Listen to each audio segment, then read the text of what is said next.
사찰의 아침은 언제나 고요하고 평온했다.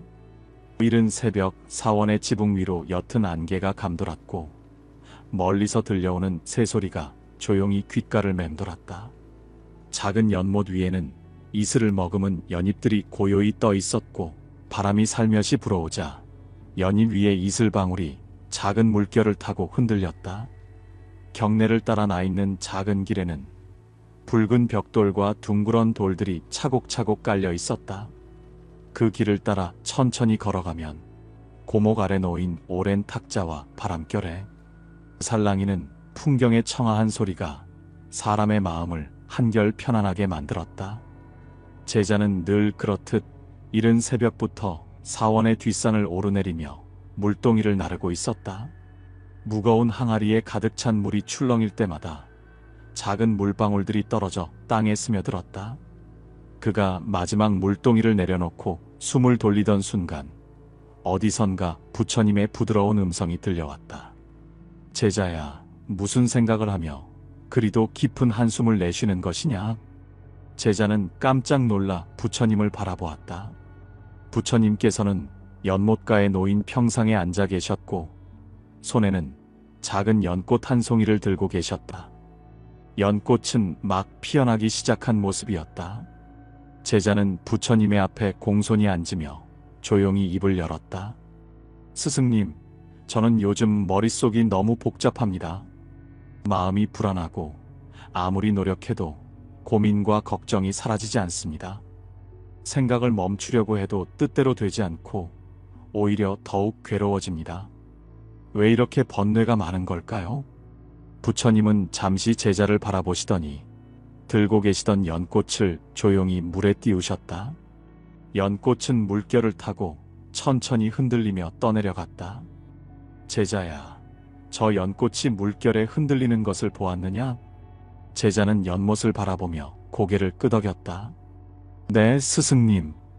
바람이 불자 연꽃이 흔들리고 물결을 따라 이리저리 움직이고 있습니다. 부처님은 조용히 말씀하셨다. 그렇다. 우리의 마음도 저 연꽃과 같아서 바람이 불면 흔들리고 물결이 일면 방향을 잃고 떠다닌다. 그 바람이 바로 번뇌요. 그 물결이 바로 욕망이니라. 제자는 부처님의 말씀을 곰곰이 되새기며 되물었다. 스승님, 그렇다면 번뇌란 무엇입니까? 부처님은 부드럽게 미소 지으시며 말씀하셨다. 번뇌란 우리가 원하는 것을 얻지 못하거나 이미 가진 것을 잃을까 두려워할 때 생기는 것이다. 더 많은 것을 바라거나 남들과 비교하며 불만을 가지면 번뇌가 깊어지고 과거를 후회하거나 미래를 걱정하면 마음이 불안해진다. 제자는 깊이 생각에 잠겼다. 그렇다면 번뇌에서 벗어나기 위해서는 어떻게 해야 합니까? 부처님은 조용히 연못을 바라보며 말씀하셨다. 제자야, 번뇌를 없애려 하지 말고 그 원인을 먼저 알아야 한다. 번뇌는 단순히 사라지는 것이 아니다. 그대가 왜 괴로운지를 먼저 알아야 그 괴로움에서 벗어날 수 있느니라. 부처님은 손을 들어 하늘을 가리키셨다. 그제야 제자는 아침 햇살이 사원 지붕 위로 서서히 퍼지고 있는 것을 보았다. 어둠이 걷히고 빛이 퍼지는 그 순간 부처님의 말씀이 더욱 깊이 와닿았다. 제자는 고개를 숙이며 조용히 되뇌었다. 번뇌를 없애려 하기보다 그 원인을 먼저 알아야 한다. 부처님은 조용히 미소 지으시며 다시 말씀하셨다. 그렇다. 이제부터 번뇌가 생기는 원인에 대해 이야기해 보자꾸나. 번뇌가 생기는 4가지 원인. 제자는 부처님의 말씀을 곰곰이 되새기며 조용히 물었다. 스승님, 번뇌의 원인을 알면 그것을 없앨 수도 있습니까? 부처님은 부드러운 미소를 지으며 말씀하셨다. 제자야, 번뇌는 스스로 생겨나는 것이 아니라 우리가 만들어낸 것이니라. 사람들이 번뇌에 빠지는 이유는 크게 4가지로 나눌 수 있다. 부처님은 손을 들어 연못가의 작은 돌을 가리키셨다. 이 돌을 물에 던지면 어떻게 되겠느냐? 제자는 조용히 대답했다. 연못 위에 파문이 일어나고 물결이 퍼져나갑니다. 부처님은 조용히 고개를 끄덕였다. 그렇다. 번뇌도 이와 같아서 우리가 던진 작은 돌 하나가 커다란 파문을 만들어내는 것이니라. 그 돌이 바로 네 가지 번뇌의 원인이니라. 부처님은 조용히 첫 번째 이야기를 시작하셨다. 첫 번째, 탐욕, 더 가지려는 욕심이 번뇌를 만든다. 제자야, 사람들은 가진 것이 부족하다고 생각하기 때문에 번뇌에 빠진다. 하지만 과연 가진 것이 부족해서 괴로운 것이더냐? 제자는 잠시 생각하다가 조용히 대답했다. 부족한 것은 아닌데 더 많은 것을 갖고 싶다는 생각이 듭니다. 부처님은 조용히 연못을 바라보며 말했다. 물을 마셔도 목마름이 사라지지 않는 사람이 있다. 처음에는 한 모금으로 충분했지만 곧 더 많은 물을 원하게 되고 결국 아무리 마셔도 갈증이 멈추지 않게 된다. 이것이 탐욕이니라. 제자는 조용히 고개를 끄덕였다. 사람들은 원하는 것을 얻으면 행복해질 것이라 생각하지만 원하는 것을 얻으면 곧 더 큰 것을 원하게 된다. 끝없는 갈증에 시달리는 것이다. 그러니 탐욕을 내려놓아야 평온이 찾아오느니라. 두 번째, 분노, 화와 미움이 마음을 어둡게 만든다. 제자야, 화가 날 때 그 화를 참아야 하느냐? 제자는 망설이며 대답했다. 화를 참으면 답답하고 그렇다고 화를 내면 후회가 남습니다. 부처님은 조용히 미소 지으며 말씀하셨다. 불 속에 손을 넣으면 가장 먼저 다치는 것은 누구인가? 제자는 잠시 생각하다가 답했다. 손을 넣은 사람이 가장 먼저 다칩니다. 부처님은 고개를 끄덕이며 말했다. 그렇다. 분노는 불과 같아서 가장 먼저 다치는 것은 그 분노를 품은 자이니라. 사람들은 누군가를 미워하고 원망하면 그 대상이 고통받을 것이라 생각하지만 실상은 자신이 더 큰 괴로움을 겪는다. 제자는 깊이 깨닫고 조용히 말했다. 그렇다면 미움을 버리는 것이 번뇌에서 벗어나는 길이군요. 부처님은 조용히 미소 지으며 말씀하셨다. 미움은 어둠과 같아서 마음을 어둡게 만들고 앞길을 보지 못하게 만든다. 용서하고 내려놓으면 그대의 마음이 밝아지고 가벼워질 것이다. 세 번째, 어리석, 삶의 이치를 깨닫지 못하는 것. 제자야, 사람들은 세상을 있는 그대로 보지 못하고 자신의 생각에 갇혀 고통을 만든다. 이것이 어리석음이니라. 제자는 조용히 물었다. 그렇다면 어리석음을 없애는 방법은 무엇입니까? 부처님은 나뭇잎을 가리키며 말했다. 이 나뭇잎이 떨어지는 것을 보고 어떤 이는 아쉬워하고 어떤 이는 자연스러운 이치로 받아들인다. 떨어지는 나뭇잎이 괴로움을 주는 것이 아니라 그것을 받아들이지 못하는 마음이 괴로움을 만드는 것이니라. 제자는 고개를 끄덕이며 대답했다. 삶의 변화를 받아들이지 못하면 괴로움이 더 커진다는 말씀이군요. 부처님은 부드럽게 미소 지으며 말했다. 그렇다. 모든 것은 변한다.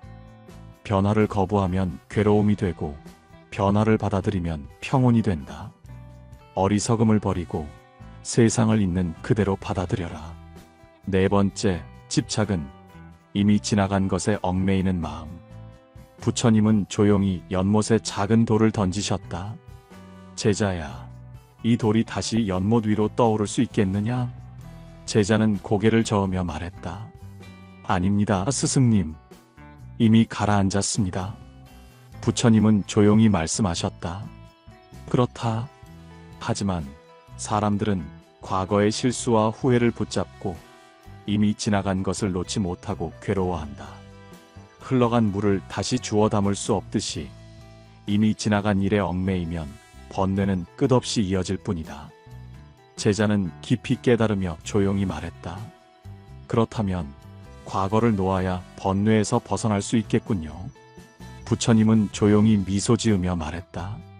과거는 이미 지나갔고 미래는 아직 오지 않았다. 오직 지금 이 순간이 있을 뿐이니라. 지금을 온전히 살아야 번뇌에서 벗어날 수 있다. 부처님은 조용히 결론을 맺으셨다. 이 네 가지에서 벗어나야 번뇌도 사라지느니라. 제자는 깊이 깨닫고 조용히 고개를 숙였다. 스승님, 저는 오늘부터 이 네 가지를 마음에 새기겠습니다. 부처님은 조용히 미소 지으며 말씀하셨다. 그렇다면 그대는 번뇌에서 벗어나는 첫걸음을 내디딘 것이니라. 번뇌를 해결하는 부처님의 가르침. 제자는 깊은 한숨을 쉬며 부처님을 바라보았다. 스승님, 저는 번뇌에서 벗어나고 싶습니다. 하지만 아무리 노력해도 머릿속의 생각이 사라지지 않습니다. 어떻게 하면 이 괴로움에서 벗어날 수 있습니까? 부처님은 조용히 미소를 지으며 말씀하셨다.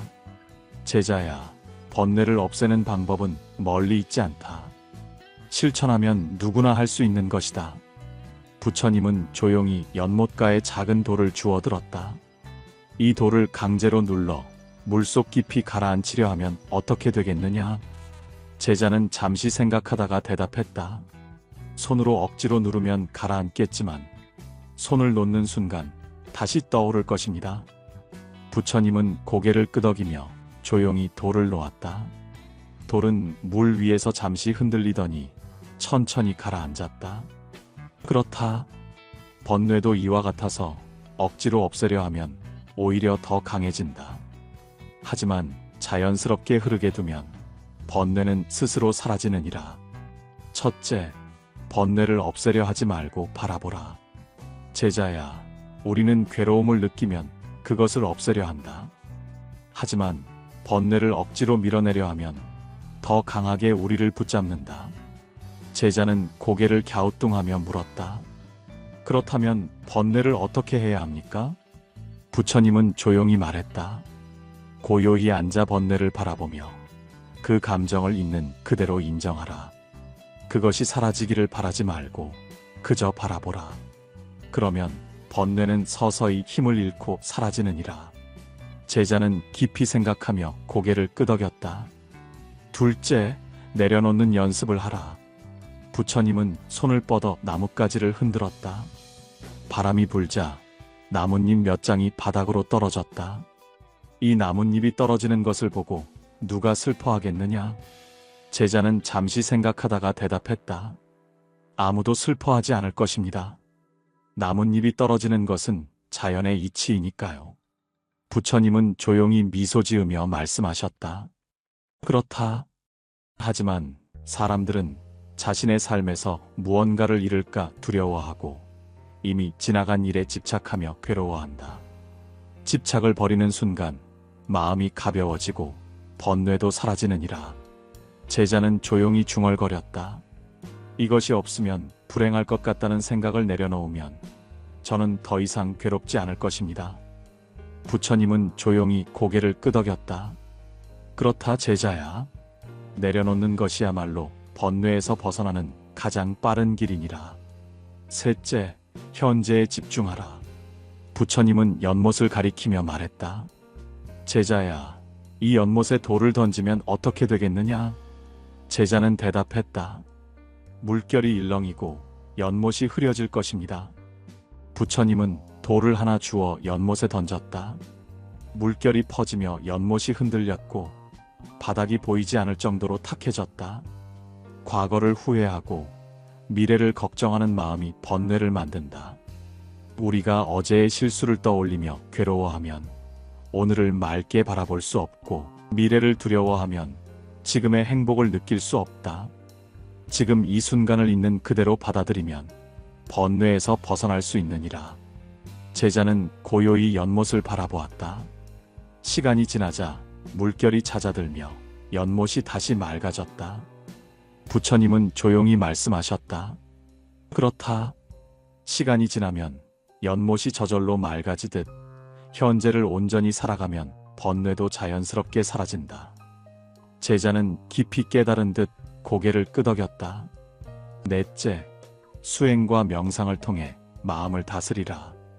부처님은 조용히 앉아 숨을 고르며 말했다. 제자야, 그대는 스스로의 마음을 다스릴 수 있느냐? 제자는 잠시 망설였다. 저는 제 마음을 통제할 수 없을 때가 많습니다. 화가 나거나 걱정이 많을 때 더욱 그렇습니다. 부처님은 부드러운 미소를 지으며 말했다.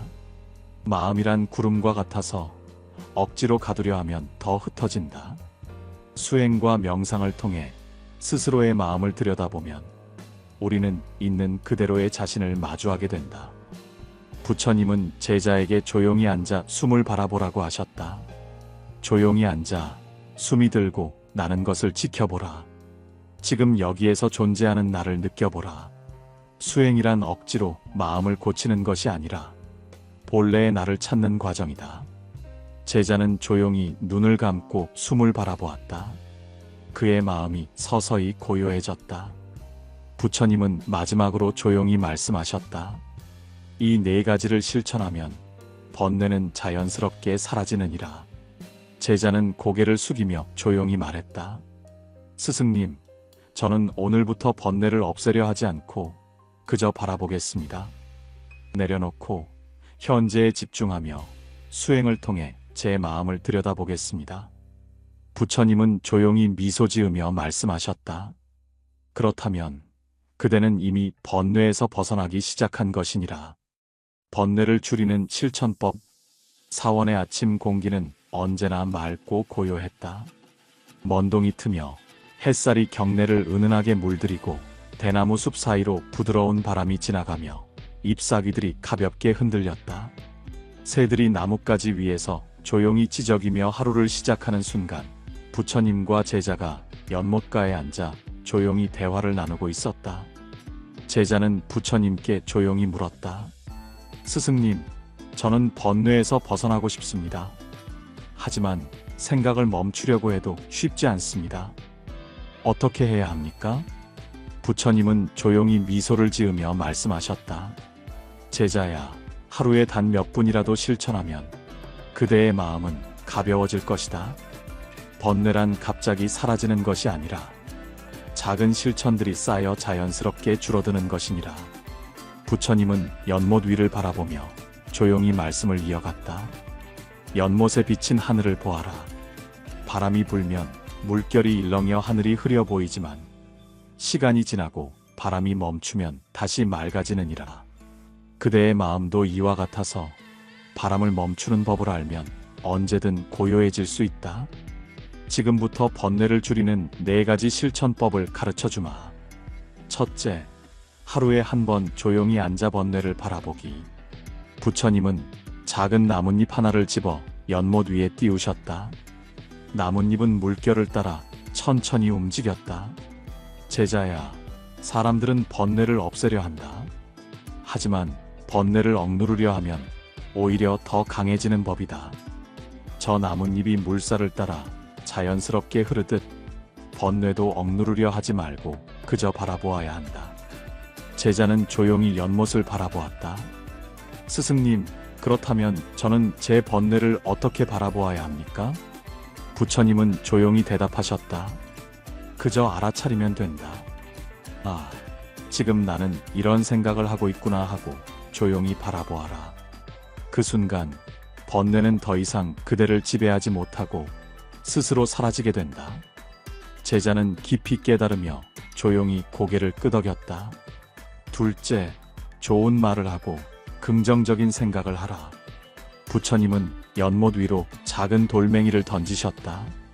돌멩이가 떨어지자 동그란 파문이 여러 겹으로 퍼져나갔다. 제자야, 말은 파문과 같아서 한마디가 퍼져나가며 세상을 바꾸느니라. 제자는 조용히 말했다. 하지만 저는 힘들 때 나도 모르게 부정적인 말을 하기도 합니다. 부처님은 고개를 끄덕이며 말씀하셨다. 사람들은 자신을 괴롭히는 말을 쉽게 한다. 나는 안 된다. 나는 운이 없다.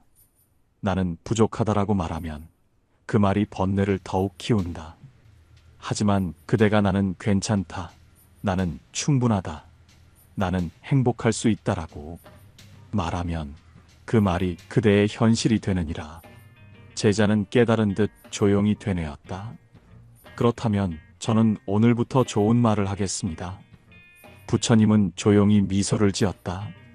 좋은 말을 하면 좋은 일이 따라오고 부정적인 말을 하면 부정적인 일이 따라온다. 그러니 스스로를 괴롭히는 말을 하지 말고 번뇌를 줄이는 말들을 하거라. 셋째, 감사하는 마음을 가지라. 부처님은 연못가의 작은 돌을 손에 쥐고 조용히 말씀하셨다. 제자야, 이 작은 돌이 귀한 것이냐? 제자는 어리둥절한 표정으로 대답했다. 그냥 평범한 돌멩이 아닙니까? 부처님은 부드러운 미소를 지으며 다시 물으셨다. 그렇다면 만약 이 돌이 황금이라면 어떠하겠느냐? 제자는 깜짝 놀라며 말했다. 그렇다면 아주 귀한 것이 되겠지요. 부처님은 조용히 말씀하셨다. 이 돌멩이는 변한 것이 없지만 그대를 바라보는 마음이 변했을 뿐이다. 사람들은 항상 더 큰 것을 원하며 가진 것에 감사하지 않는다. 하지만 지금 이 순간 작은 것에도 감사하는 마음을 가지면 번뇌는 자연스럽게 줄어들게 된다. 제자는 조용히 되뇌었다. 감사하는 순간 탐욕이 사라지고 평온이 찾아온다. 부처님은 고개를 끄덕이며 말씀하셨다. 그렇다. 그대가 지금 숨 쉬고 있다는 것, 밥을 먹을 수 있다는 것, 사랑하는 사람이 곁에 있다는 것, 이 모든 것이 감사할 일이다. 감사하는 마음을 가지면 번뇌가 그대를 흔들지 못할 것이니라. 넷째, 자연과 가까이 하라. 부처님은 하늘을 바라보며 조용히 말씀하셨다. 제자야, 저 하늘을 보아라. 하늘은 언제나 그대로이지만 우리는 종종 그것을 잊고 살아간다. 제자는 하늘을 바라보며 조용히 말했다. 스승님, 하늘은 늘 우리 위에 있지만 저는 바쁘게 살다 보면 하늘을 보는 것조차 잊어버립니다.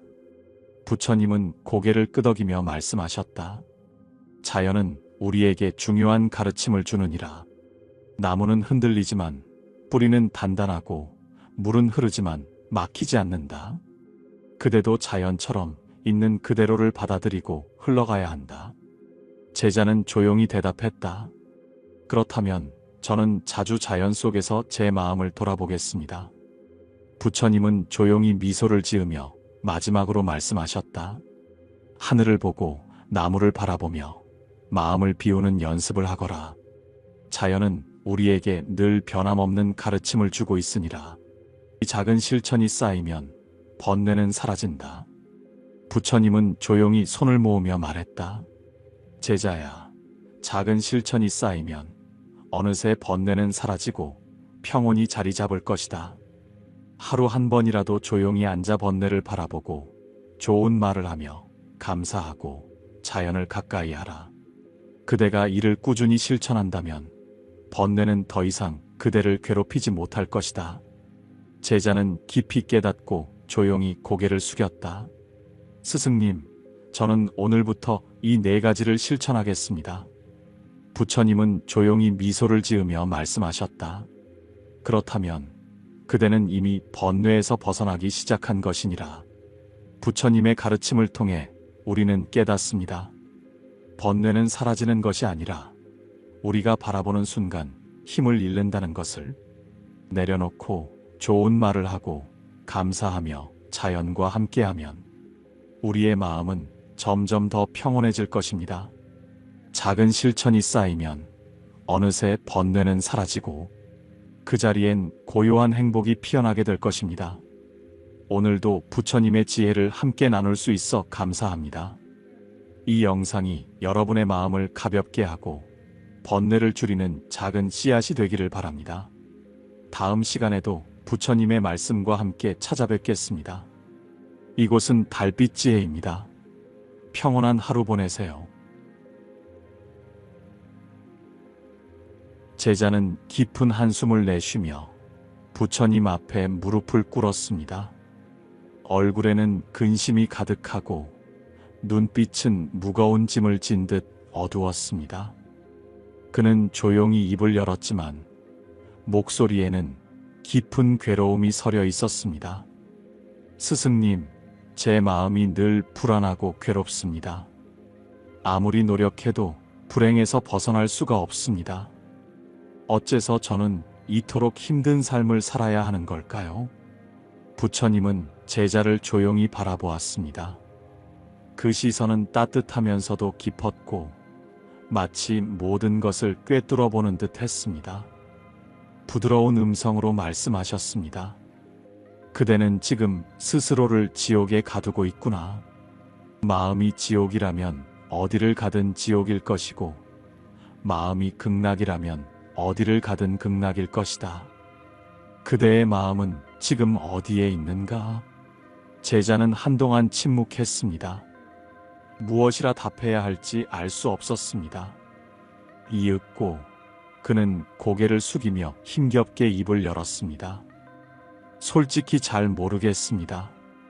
하지만 제 삶을 돌아보면 항상 걱정과 후회로 가득 차 있습니다. 미래가 두렵고 과거를 후회하며 사는 날들이 계속됩니다. 사람들과의 관계도 어렵고 마음이 편할 날이 없습니다. 부처님은 조용히 미소 지으며 고개를 끄덕이셨습니다. 그렇다면 그대는 지금 마음의 지옥에 살고 있구나. 하지만 걱정할 필요 없다. 마음을 바꾸면 언제든 극락으로 갈 수 있느니라. 제자는 그 말을 듣고 천천히 얼굴을 들었습니다. 부처님의 말씀 속에서 희미한 희망의 빛이 느껴졌습니다. 그 빛을 붙잡고 싶다는 간절한 마음이 들었습니다. 부처님은 고요한 목소리로 다시 말씀하셨습니다. 지금부터 내가 하는 말을 잘 들어보거라. 지옥에서 벗어나 극락을 만드는 길은 멀리 있지 않다. 오직 그대의 마음 속에 있을 뿐이다. 마음이 지옥일 때 마음을 괴롭게 만드는 원인. 제자는 부처님의 말씀을 듣고 깊이 생각에 잠겼습니다. 자신의 마음을 돌아보니 불안과 괴로움이 끝없이 이어지고 있었습니다. 그는 조용히 한숨을 내쉬며 입을 열었습니다. 스승님, 저는 늘 고민에 빠져 있습니다. 무엇을 해도 부족한 것 같고 원하는 것을 얻어도 곧 만족하지 못합니다.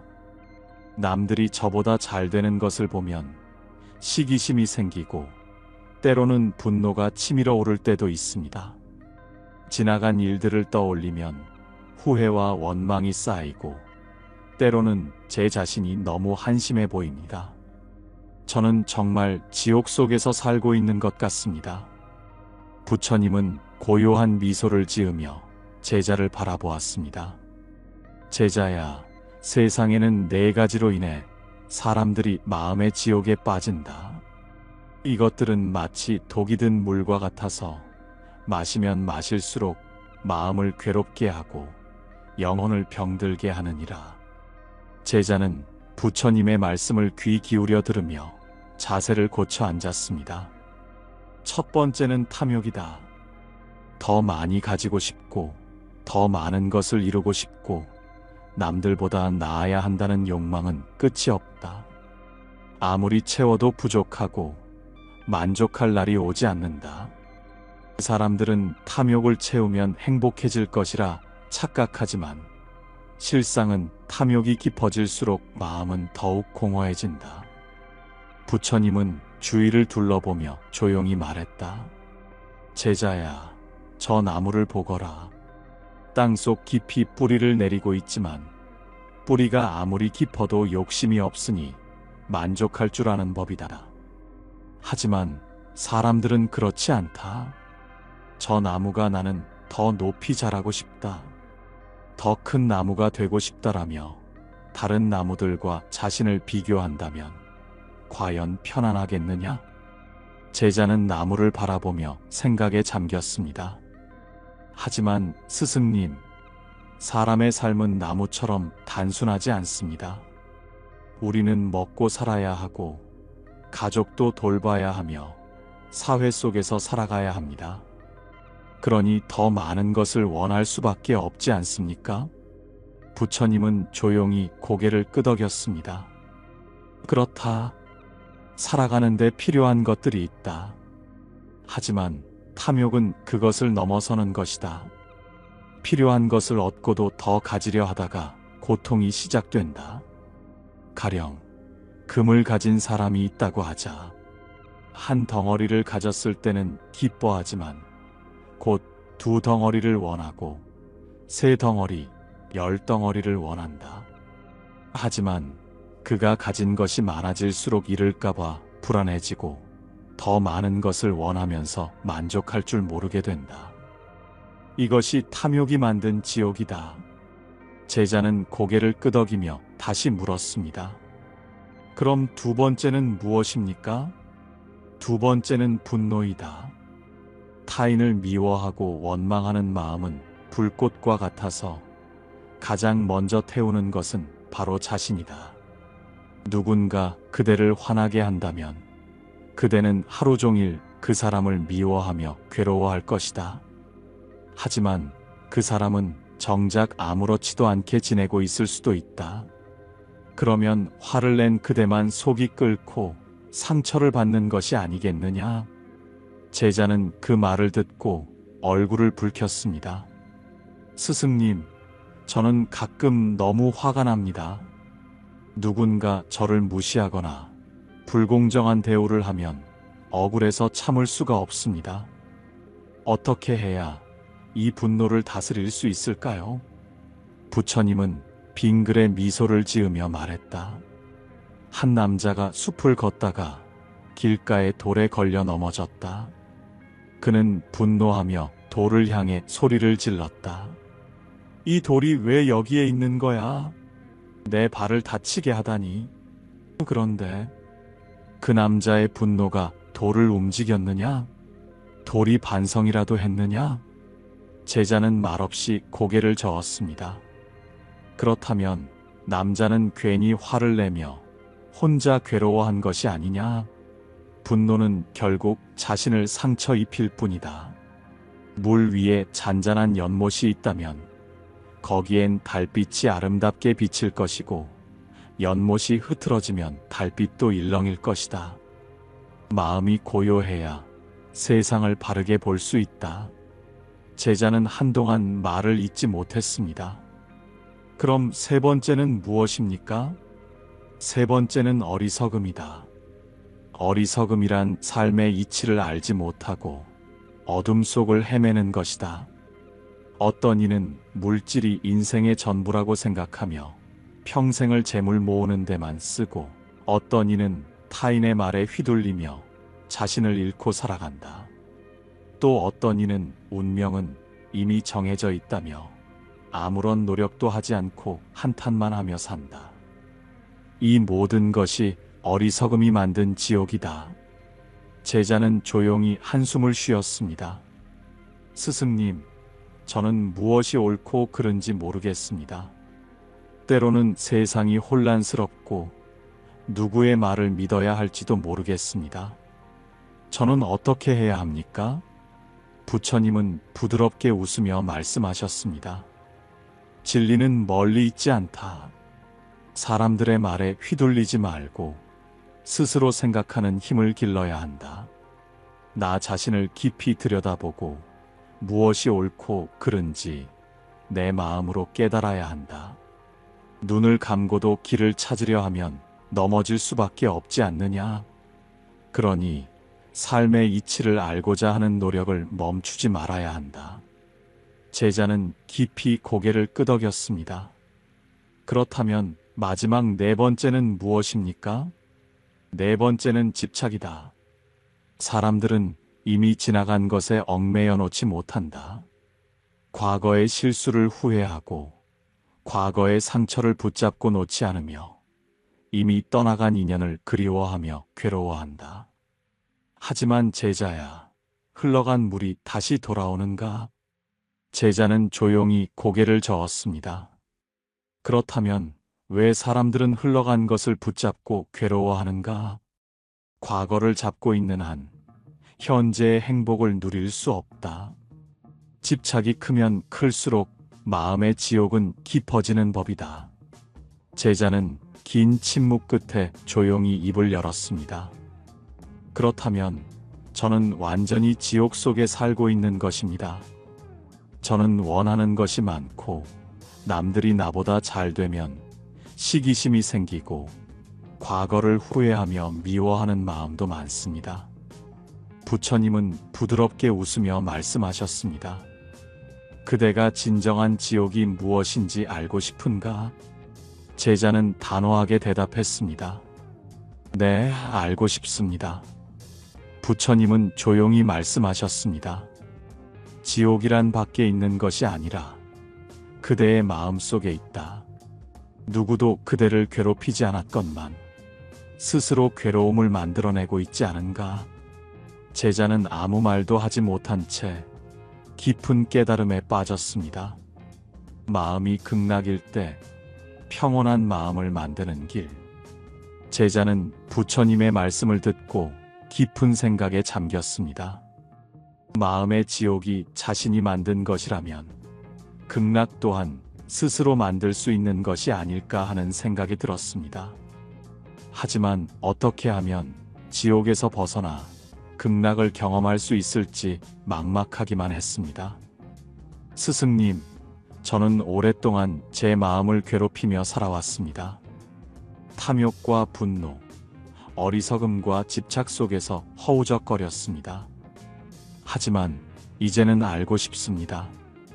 저는 어떻게 해야 이 지옥에서 벗어나 극락을 경험할 수 있습니까? 부처님은 따뜻한 미소를 지으며 말씀하셨습니다. 제자야, 극락이란 고통이 없는 곳이 아니라 마음이 평온한 곳이다. 세 가지를 실천하면 그대는 극락을 경험할 수 있다. 제자는 부처님의 말씀을 경청하며 자세를 바로잡았습니다. 첫 번째, 내려놓음. 버릴수록 가벼워진다. 부처님은 제자에게 물 한 잔을 건넸습니다. 이 물을 마셔보거라. 제자는 물을 한 모금 마셨습니다. 맛이 어떠한가? 맑고 깨끗합니다, 스승님. 그러자 부처님은 다시 물을 따랐습니다. 하지만 이번에는 진흙을 넣고 휘저은 뒤 건넸습니다. 이번에도 마셔보겠느냐? 제자는 당황하며 고개를 저었습니다. 스승님, 이 물은 너무 탁해서 마실 수가 없습니다. 부처님은 빙글에 미소 지으며 말씀하셨습니다. 그렇다. 사람의 마음도 이와 같느니라. 마음속에 욕심과 미움이 가득 차 있다면 아무리 좋은 것을 담으려 해도 맑아질 수 없다. 욕심을 버리면 부족함이 사라지고 집착을 버리면 괴로움이 사라진다. 제자는 고개를 끄덕이며 조용히 물을 바라보았습니다. 스승님, 저는 지금까지 무엇을 얻으려고만 했지 무엇을 버려야 하는지는 생각해 본 적이 없습니다. 그런데 과연 제가 정말 버릴 수 있을까요? 부처님은 미소를 지으며 말씀하셨습니다. 손에 무거운 짐을 들고 있을 때 힘들다고 불평만 할 것이냐? 아니면 짐을 내려놓고 가벼워질 것이냐? 제자는 그 말을 듣고 깊은 깨달음을 얻었습니다. 그렇군요, 스승님. 내려놓아야 가벼워지는 법이군요. 저는 이제부터 욕심과 집착을 내려놓겠습니다. 부처님은 흐뭇한 미소를 지으며 고개를 끄덕였습니다. 두 번째, 현재에 집중하기. 지금 이 순간이 전부다. 제자야, 과거는 이미 지나갔고 미래는 오지 않았다. 오직 지금 이 순간만이 그대가 살 수 있는 시간이다. 부처님은 제자를 데리고 사원 근처의 연못가로 걸어갔습니다.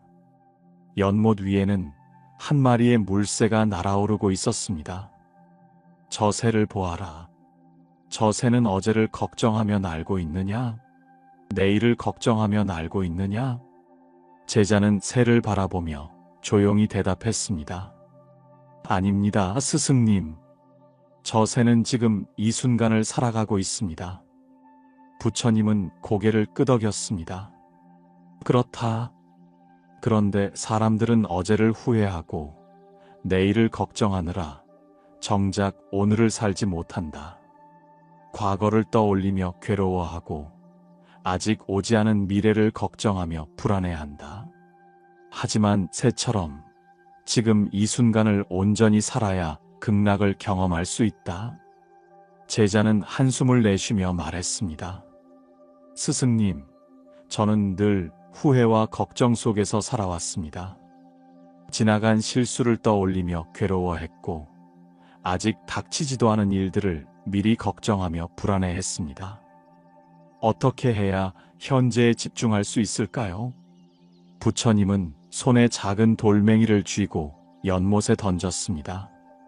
돌은 연못 위에 동그란 파문을 남기며 가라앉았습니다. 지금 내 손에 있는 이 돌멩이가 과거의 돌이냐? 미래의 돌이냐? 제자는 곰곰이 생각하다가 대답했습니다. 지금 이 순간의 돌입니다. 그렇다. 그러니 그대도 지금 이 순간을 살아야 한다.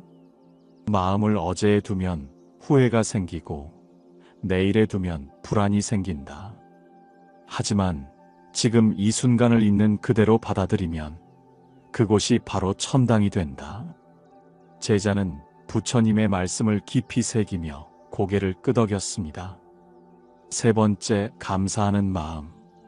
작은 것에도 행복을 느끼다. 부처님은 연못가에 핀 작은 꽃을 가리키며 말했습니다. 제자야, 이 꽃이 예쁘지 않느냐? 제자는 꽃을 바라보며 미소를 지었습니다. 네, 스승님. 참 아름답습니다. 부처님은 고개를 끄덕이며 물었습니다. 그렇다면 그대는 이 꽃을 보며 감사한 마음이 드는가? 제자는 잠시 머뭇거리다 대답했습니다.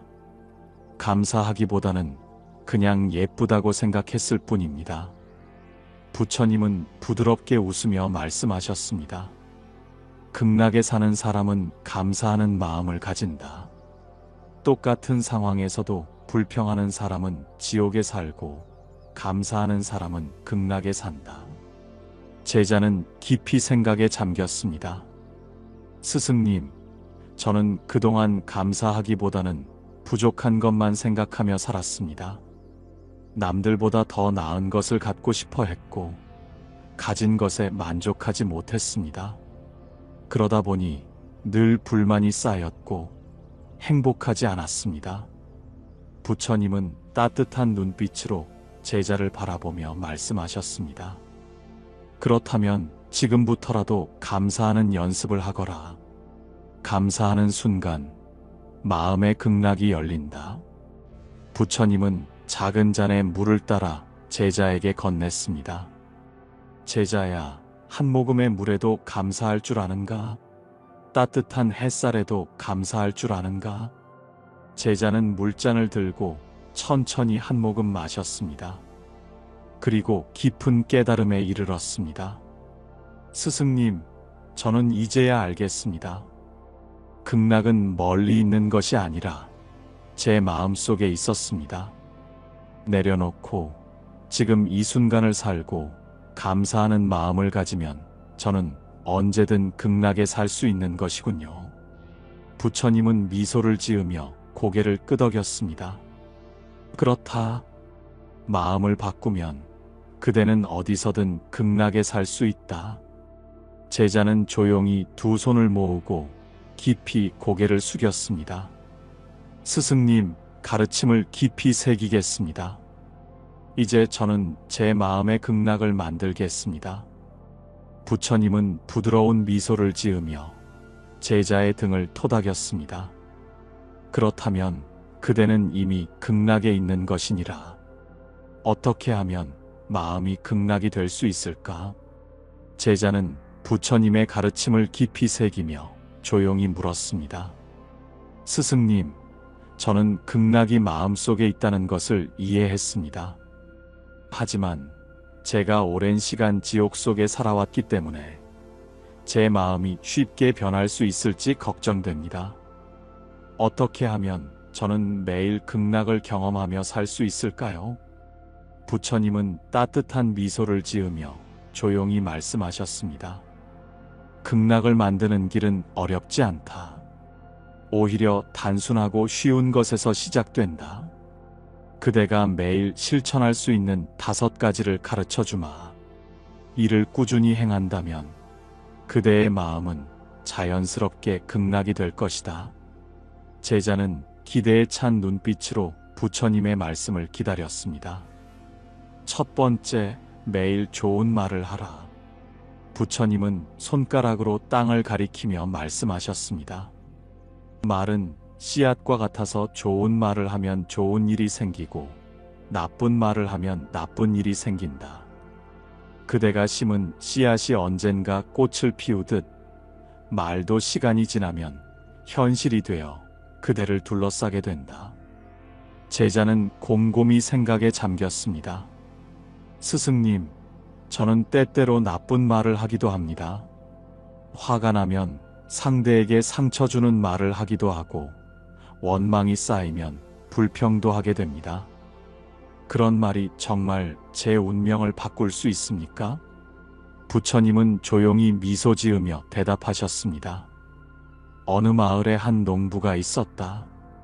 그는 밭에 좋은 씨앗을 심지 않고 가시나 독초에 씨앗을 뿌렸다. 시간이 지나자 그의 밭에는 먹을 수 없는 것들만 가득 자랐다. 농부는 후회하며 울부짖었다. 왜 나에게는 좋은 열매가 맺히지 않는가? 그러나 그는 깨닫지 못했다.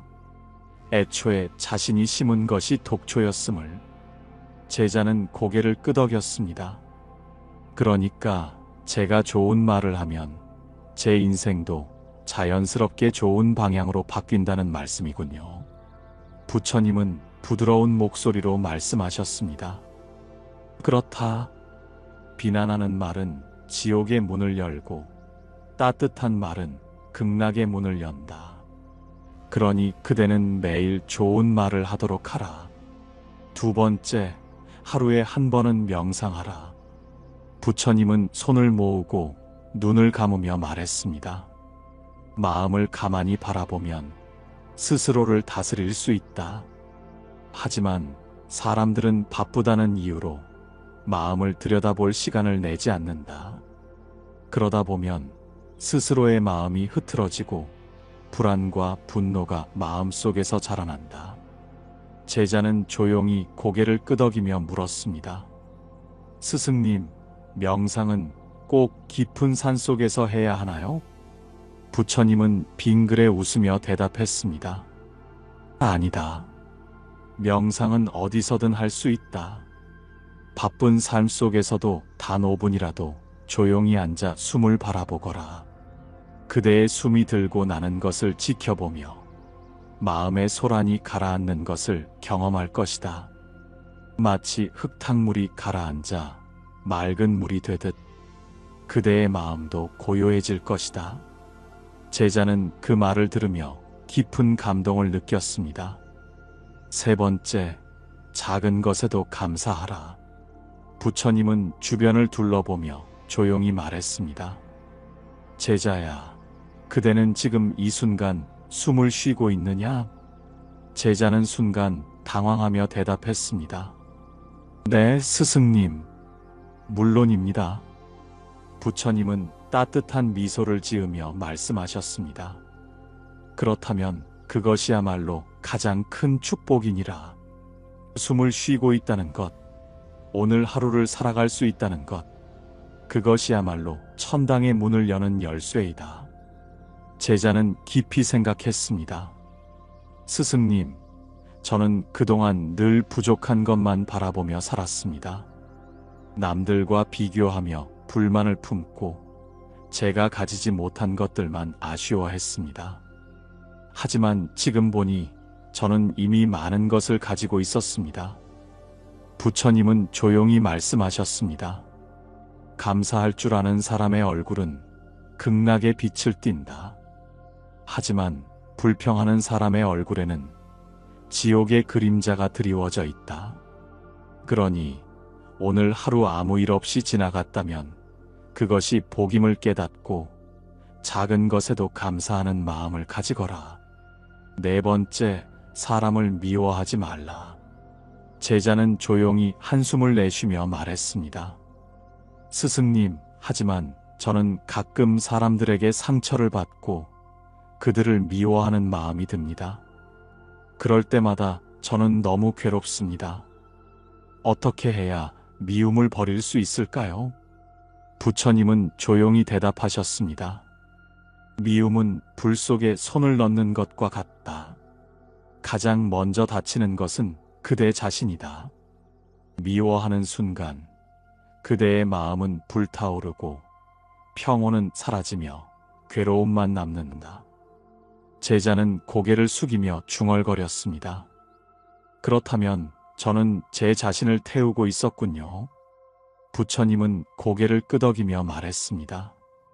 그렇다. 용서하는 자는 마음이 가볍고 미워하는 자는 마음이 무겁다. 그러니 미움을 품는 대신 용서하고 마음을 가볍게 하거라. 5번째, 지금 이 순간을 즐겨라. 부처님은 손을 뻗어 하늘을 가리켰습니다.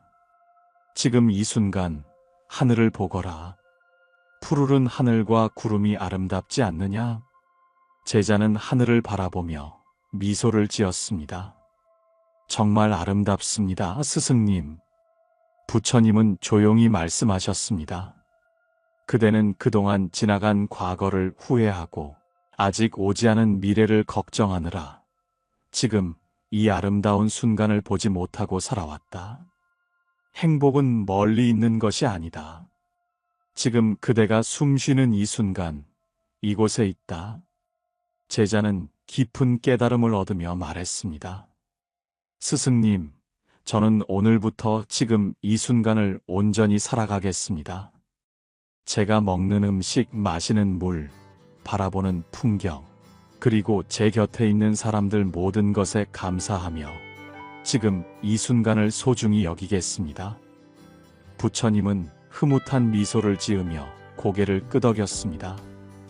그렇다면 그대는 이미 극락에 있는 것이니라.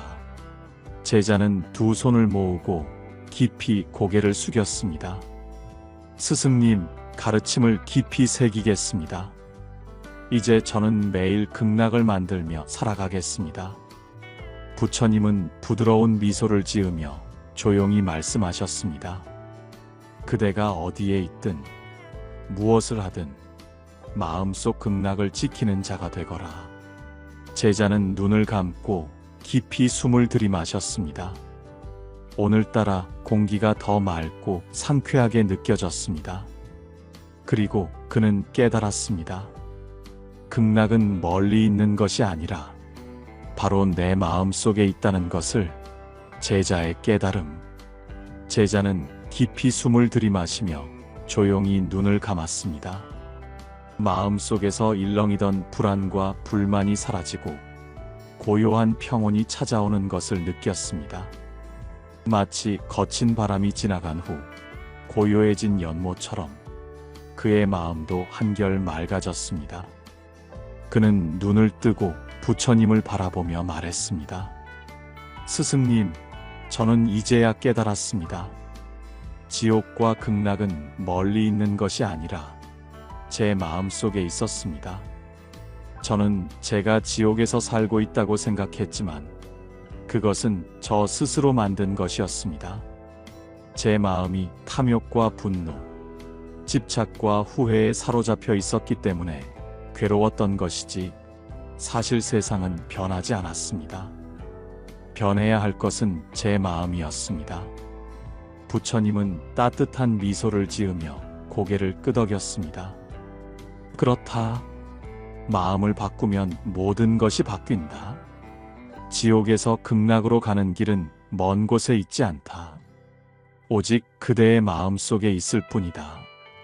그대가 어떤 마음을 품느냐에 따라 같은 세상에서도 어떤 이는 지옥에서 살고 어떤 이는 극락에서 산다.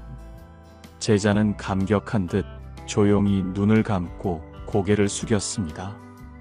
그리고 다시 눈을 뜨며 결연한 표정으로 말했습니다. 스승님, 저는 오늘부터 제 마음의 극락을 만들겠습니다. 더 이상 불평하지 않고 과거를 후회하지 않으며 아직 오지 않은 미래를 걱정하지 않겠습니다. 지금 이 순간을 온전히 살아가고 작은 것에도 감사하며 살겠습니다. 사람들을 미워하기보다 용서하며 좋은 말을 하고 평온한 마음을 유지하며 살겠습니다. 부처님은 조용히 제자의 등을 토닥이며 말씀하셨습니다. 그렇다면 그대는 이미 극락에 살고 있는 것이니라. 극락은 먼 곳에 있는 것이 아니다. 지금 이 순간 그대의 마음 속에 있느니라. 제자는 부처님의 말씀을 되새기며 하늘을 올려다 보았습니다. 맑고 푸른 하늘, 부드럽게 흐르는 구름, 따뜻한 바람, 발밑을 스치는 작은 풀잎들까지 모든 것이 예전과 같았지만 오늘따라 세상이 더 아름답게 느껴졌습니다. 그는 조용히 두 손을 모으고 부처님께 예를 올렸습니다. 스승님, 가르침을 깊이 새기고 실천하겠습니다. 이제 저는 더 이상 지옥에서 살지 않겠습니다. 제가 어디에 있든 무엇을 하든 제 마음속 극락을 지켜나가겠습니다. 부처님은 부드러운 미소를 지으며 고개를 끄덕였습니다. 그대가 그렇게 마음을 먹었다면 이제 그대는 진정한 자유를 얻은 것이니라. 부디 그대가 어디에 있든 그 마음을 잊지 말거라. 제자는 다시 한번 깊이 고개를 숙이며 조용히 다짐했습니다. 그 순간 그는 더 이상 방황하는 제자가 아니었습니다. 그는 이제 스스로의 마음을 다스릴 줄 아는 극락을 지닌 사람이 되었습니다. 그리고 그는 알았습니다. 극락과 지옥은 멀리 있는 것이 아니라 늘 자신의 마음 속에 있다는 것을 부처님의 말씀을 통해 우리는 깨닫습니다. 지옥과 극락은 저 멀리 있는 것이 아니라 오직 우리의 마음 속에 있다는 것을, 마음이 불안하고 괴로울 때, 탐욕과 분노, 후회와 집착 속에서 힘들어할 때 우리는 스스로 지옥을 만들고 있는 것입니다. 하지만 마음을 바꾸면 모든 것이 달라집니다. 내려놓고 지금 이 순간을 온전히 살아가고 작은 것에도 감사하는 순간 우리의 마음은 극락이 됩니다. 지금 이 영상을 보시는 여러분, 이제부터 스스로의 마음을 극락으로 만들어 보세요. 좋은 말을 하고 사람을 미워하지 않고 작은 것에도 감사하며 현재를 온전히 살아가세요. 그러면 깨닫게 될 것입니다. 행복은 멀리 있는 것이 아니라 바로 지금 이 순간 내 마음 속에 있다는 것을. 오늘도 부처님의 지혜를 함께 나눌 수 있어 감사드립니다. 이 영상이 여러분의 마음을 평온하게 하는 작은 씨앗이 되기를 바랍니다. 다음 시간에도 부처님의 말씀과 함께 찾아뵙겠습니다. 늘 평온하시고 행복한 마음으로 지내시길 바랍니다. 모두의 마음 속에 극락이 피어나기를 기원합니다. 지금까지 부처님의 말씀을 전하는 달빛 지혜였습니다. 감사합니다.